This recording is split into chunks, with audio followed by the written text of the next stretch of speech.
Okay, so we're going to look at the tangent function here a little more closely. Honestly, everything on here you probably could do without me. Lots of review, so I'm going to fly quickly. If you want to just sit back and pay attention, I'm fine with that. It shouldn't take longer than 5 minutes.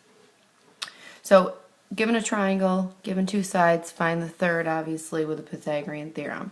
Then they just ask you for the sine of theta, reviewing opposite over hypotenuse, the cosine of theta, adjacent over hypotenuse, and the tangent of theta, opposite over adjacent, 3/4. In exercise 5, tangent is undefined. We now know from our table of values that tangent of 90 is undefined. So anything with a reference of 90 is going to be undefined. That'll be your 270.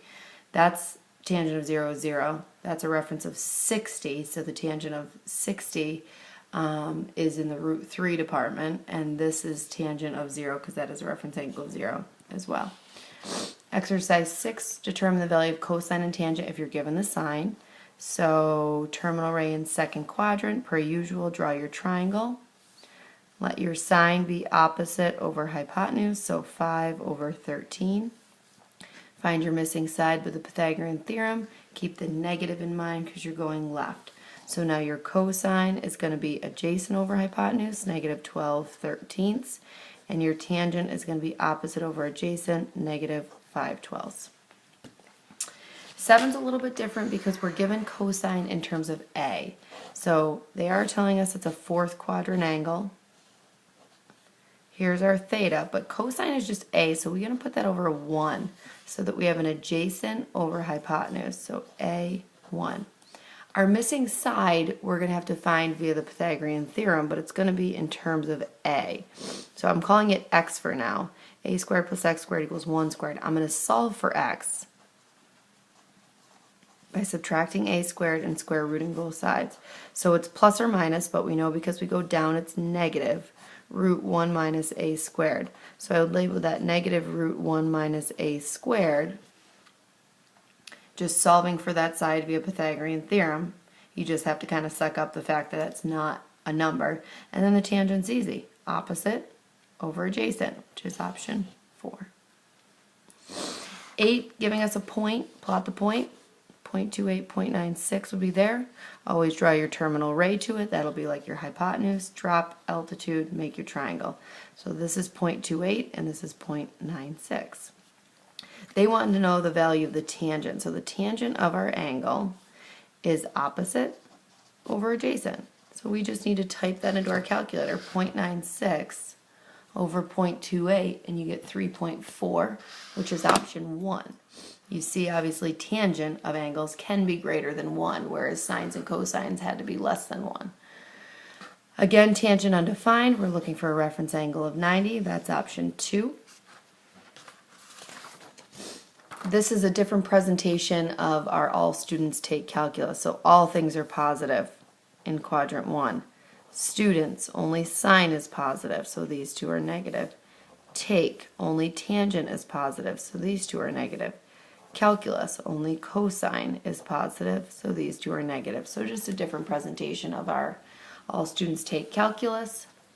Number 11 is asking us what quadrant must we be in if tangent is positive. Now you can use this chart. If tangent is positive, it's either here or here. But sine has to be negative, so it's not this one. It would be this one. So quadrant 3. In 12, we're given one of the 3 trig values, asked for the other 2. We've done so much of this. Quadrant 2. Drop your triangle, label your parts. Adjacent over hypotenuse. Missing the 4, so you'd find your sine is 4/5. Tangent 4 over negative 3. So we've done those. I'm just going to bypass them and get to this last one. Terminal ray of an angle beta is 1/2 negative √3 over 2. So we're down here somewhere.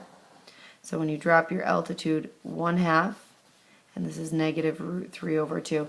They're asking for the tangent, so we don't even need to complete the triangle here because the tangent is just opposite over adjacent.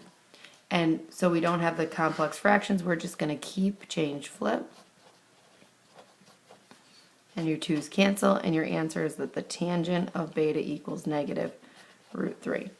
Now just thinking ahead here, what we can do, because we now know our values, is from our table, the tangent of what angle is root 3? And you'd get 60 degrees, or pi over 3 radians.